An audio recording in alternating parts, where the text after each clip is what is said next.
नमस्कार मित्रों, स्वागत है आपका आपके अपने YouTube चैनल शिवात क्लासेस पर। शिक्षण कौशल के अंतर्गत हम लोग पढ़ रहे थे वर्तमान भारतीय समाज और प्रारंभिक शिक्षा, और दूसरा चैप्टर चला रहे थे प्रारंभिक शिक्षा के नवीन प्रयास। तो प्रारंभिक शिक्षा के नवीन प्रयास के अंतर्गत हम एक पार्ट कंप्लीट कर चुके थे, शिक्षा का सार्वभौमिकरण। उसका अर्थ क्या है, उसमें समस्याएं, उसकी विशेषताएं, इतना हम लोग पढ़ चुके थे। आज हम लोग उसी को आगे बढ़ाएंगे और आज का टॉपिक रहेगा हमारा शिक्षा के सार्वभौमिकरण हेतु संवैधानिक प्रावधान। मतलब यह है शिक्षा का जो सार्वभौमिकरण, जो कि फर्स्ट पार्ट में पढ़ा था, क्या था सार्वभौमिकरण? एक निश्चित स्तर तक सभी के लिए अनिवार्य और निःशुल्क शिक्षा उपलब्ध होना, यह शिक्षा का सार्वभौमिकरण कहलाता है।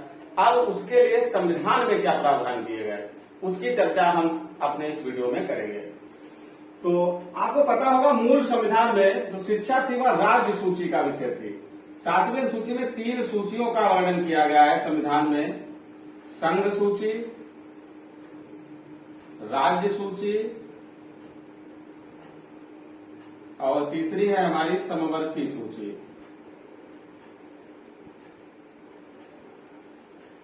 तो मूल संविधान में शिक्षा जो थी वह संघ सूची का विषय थी।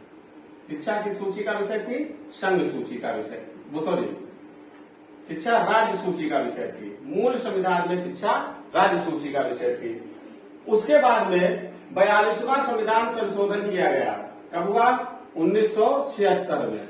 42वां संविधान संशोधन अधिनियम 1976 के द्वारा शिक्षा को समवर्ती सूची में शामिल किया गया है।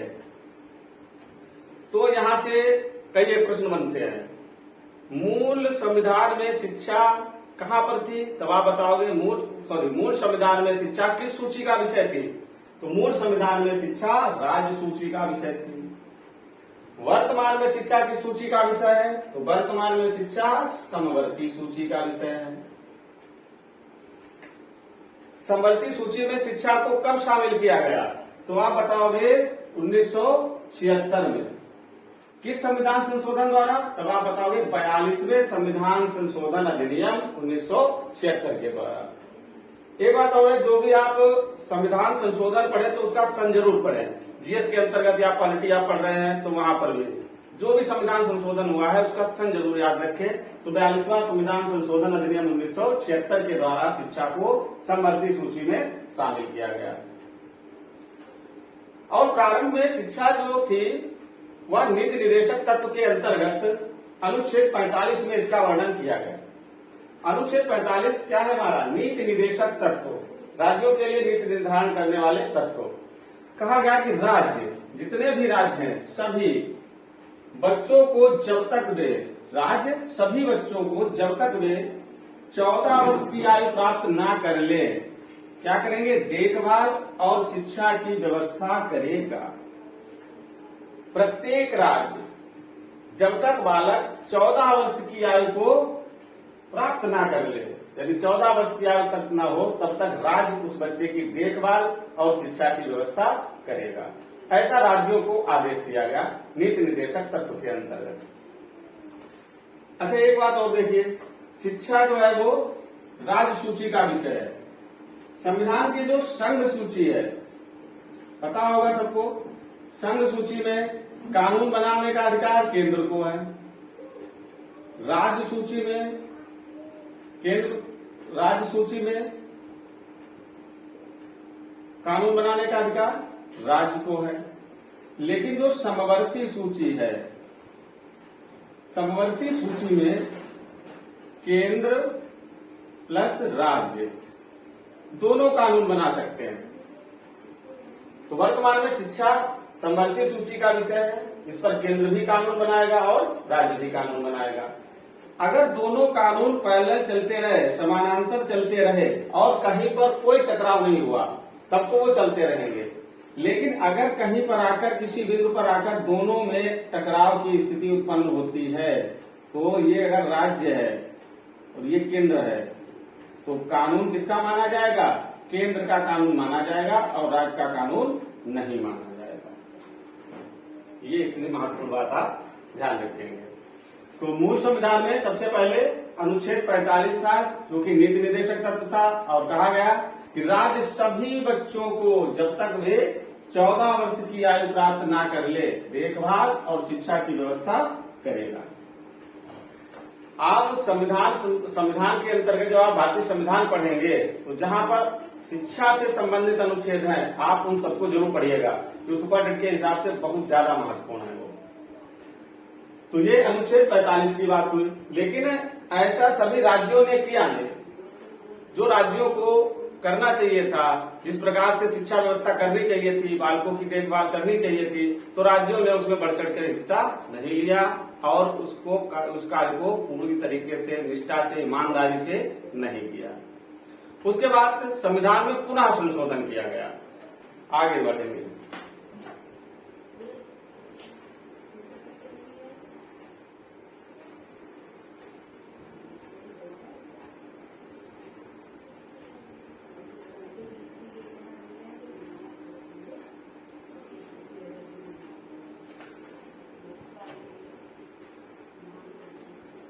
उसके बाद संविधान में पुनः संशोधन किया गया। 86वां संविधान संशोधन, 86वां संविधान संशोधन अधिनियम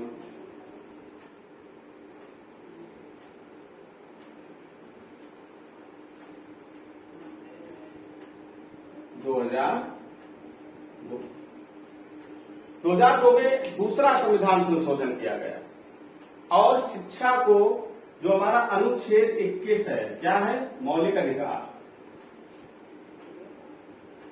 मौलिक अधिकार। तो अनुच्छेद 21 में एक उपबंध जोड़ दिया गया, 21 का या आ या ए, 21A जोड़ दिया गया। का लिखा होता है, कहीं पे आ मिल जाएगा, कहीं पर ए भी मिल जाएगा। तो ये उपबंध जोड़ दिया गया और शिक्षा को क्या बना दिया गया? मौलिक अधिकार। शिक्षा क्या हो गई? मौलिक अधिकार हो गई।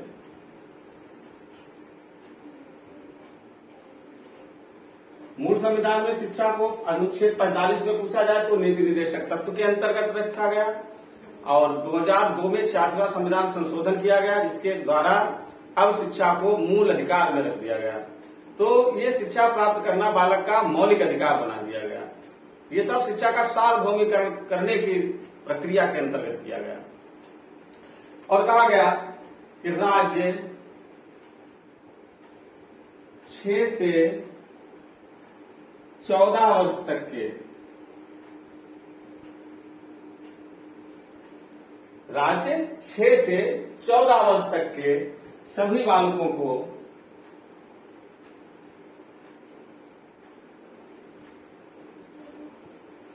राज्य 6 से 14 वर्ष तक के सभी बालकों को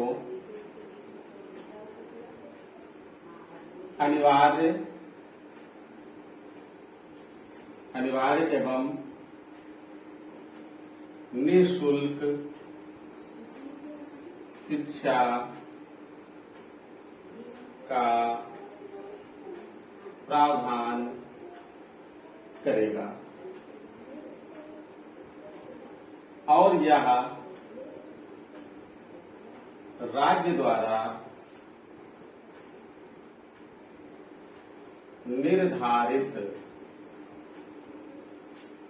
कानून के अंतर्गत होगा। कानून के अंतर्गत होगा। तो राज्य 6 से 14 वर्ष तक के बालकों को अनिवार्य और निःशुल्क शिक्षा का प्रावधान करेगा और यह राज्य द्वारा निर्धारित कानून के अंतर्गत होगा। अब यह मौलिक अधिकार बना दिया गया, लेकिन फिर भी बालकों को ये अधिकार नहीं मिल रहे थे। अनुच्छेद 21A को व्यवहारिक रूप देने के लिए आता है RTE 2009। RTE 2009 अनिवार्य एवं निःशुल्क शिक्षा का अधिकार अधिनियम 2009। अब जिसके द्वारा अब वर्तमान समय में बालकों को सभी प्रकार के शिक्षा, जो प्राथमिक शिक्षा है 6 से 14 वर्ष तक के बालकों को अनिवार्य और निःशुल्क कर दी गई। अभी RTE पढ़ेंगे तो वहां पर आपको बहुत से प्रावधान समझाएंगे, तो वहां पर आपको समझ में आएगा कहां पर क्या हुआ है। तो प्रारंभिक शिक्षा नीति निर्देशक तत्व के अंतर्गत 86वां संविधान संशोधन अधिनियम 2002 के द्वारा शिक्षा क्या बना दी गई, मौलिक अधिकार बना दी गई। तो ये 2 अनुच्छेद हमने पढ़े। आगे जितने भी शिक्षा संबंधी अनुच्छेद हैं हम उन सभी को पढ़ेंगे।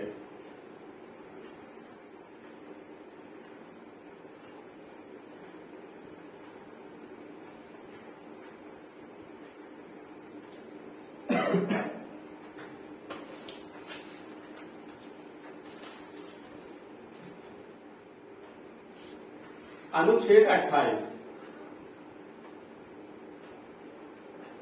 अनुच्छेद 28 कहता है राज्य निधि से पोषित, राज्य निधि से पोषित किसी भी, राज्य निधि से पोषित किसी भी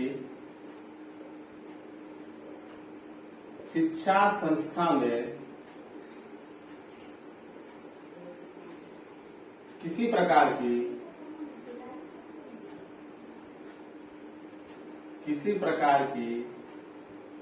धार्मिक शिक्षा, किसी प्रकार की धार्मिक शिक्षा नहीं दी जाएगी।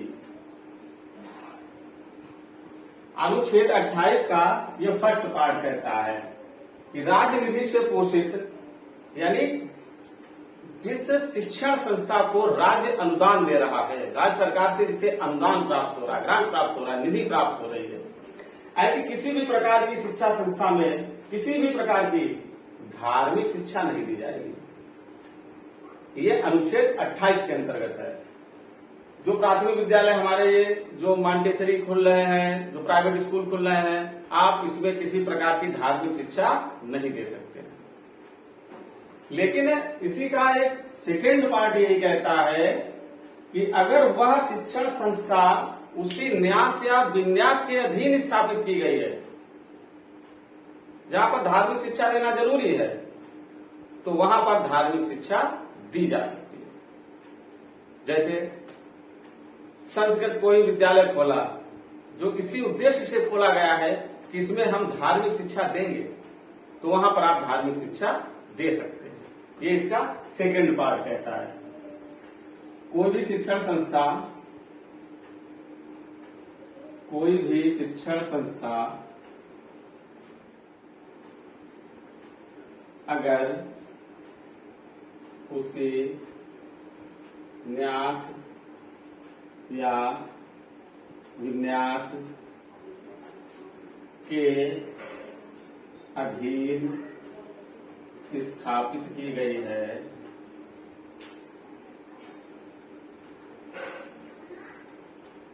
तो उसमें धार्मिक शिक्षा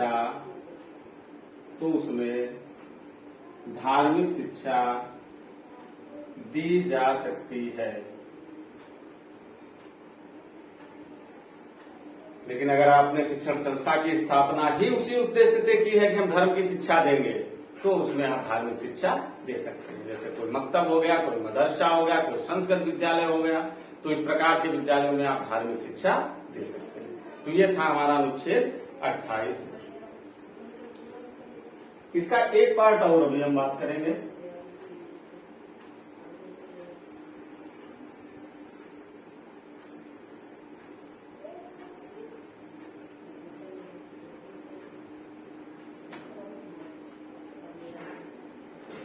तीसरे भाग में इसके क्या कहा गया, कोई अगर अवयस्क है, कोई बालक अवयस्क है, अनुच्छेद 28 के थर्ड पार्ट में कहा गया कोई अवयस्क बालक है, या जिसने या किसी के जो संरक्षक हैं बालक के, या माता पिता, कोई अवयस्क बालक या उसके माता पिता या उसके संरक्षक की अनुमति के बिना उस बालक को धर्म की शिक्षा के लिए या धार्मिक शिक्षा के लिए किसी प्रकार से बाध्य नहीं किया जाएगा। किसी भी शिक्षण संस्था में कोई भी अवयस्क संरक्षक या माता पिता की अनुमति के बिना धर्म की शिक्षा नहीं दी जाएगी। धर्म की शिक्षा नहीं दी जाएगी।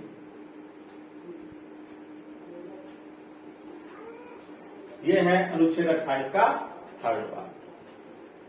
फर्स्ट पार्ट में क्या है? राजनिधि से पोषित किसी भी शिक्षण संस्था में किसी भी प्रकार की धार्मिक शिक्षा नहीं दी जाएगी। उसका सेकंड पार्ट कहता है लेकिन अगर वह शिक्षण संस्था उसी न्यास या विन्यास के अधीन स्थापित की गई है जहां पर धर्म की शिक्षा देना अनिवार्य है तो वहां पर धार्मिक शिक्षा दी जाएगी।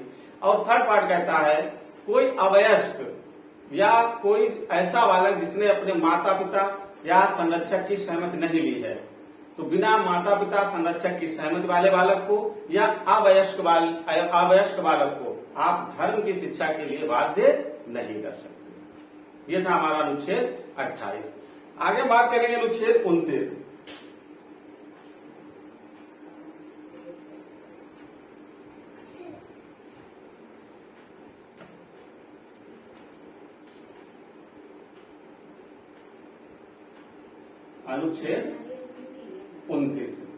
अनुच्छेद 29 कहता है भारत के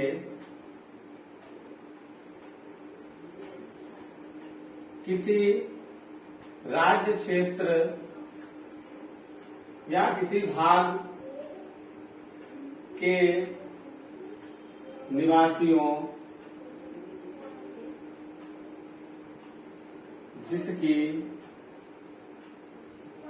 अपनी एक विशेष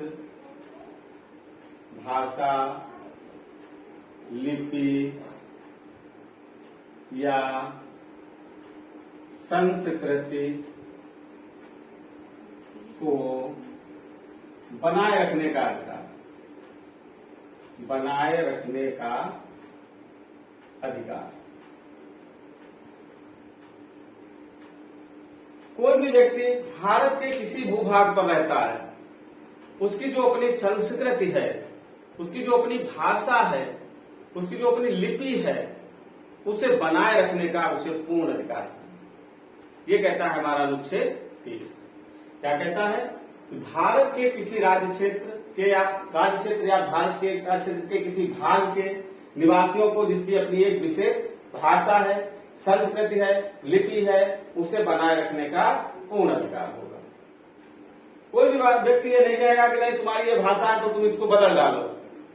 भाषा आप नहीं बदल सकते, किसी की संस्कृति के लिए आप कुछ नहीं कह सकते। उसे पूरी तरीके से संविधान में ये अधिकार प्राप्त है। ये था हमारा अनुच्छेद 29 का फर्स्ट पार्ट। अनुच्छेद 29 का सेकेंड पार्ट।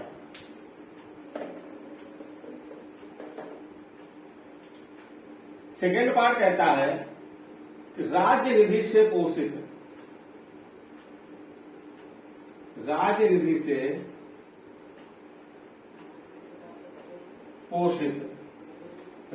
से पोषित किसी भी शिक्षण संस्था में, देखो राजनिधि से पोषित शिक्षण संस्था का मतलब क्या है?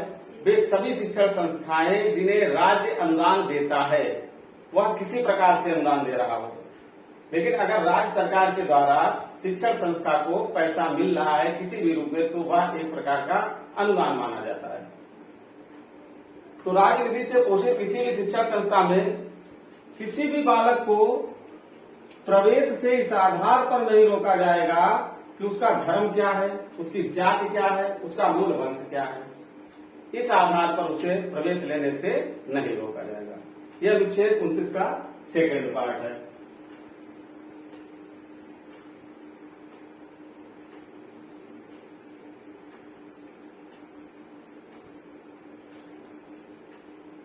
अब हम सीधे बात करेंगे अनुच्छेद 343।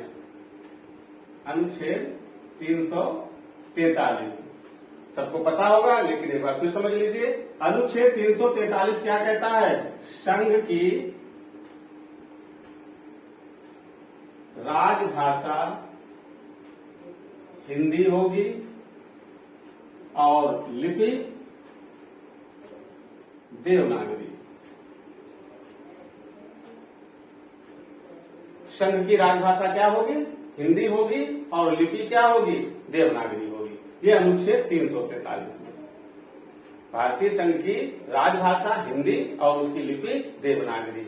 परंतु जो ये हमारे गणितीय अंक है, ये रोमन, इस प्रकार से इनका जो रूप चलेगा वह अंतरराष्ट्रीय ही चलेगा। इनका जो रूप चलेगा अंकों का अंतरराष्ट्रीय रूप ही चलेगा, ऐसा कहा गया अनुच्छेद 343 में। और एक आखिरी अनुच्छेद की बात कर ले।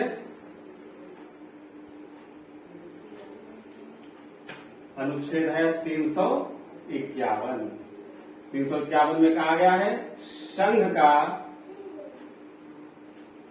का यह कर्तव्य होगा, संघ का यह कर्तव्य होगा कि वह हिंदी भाषा का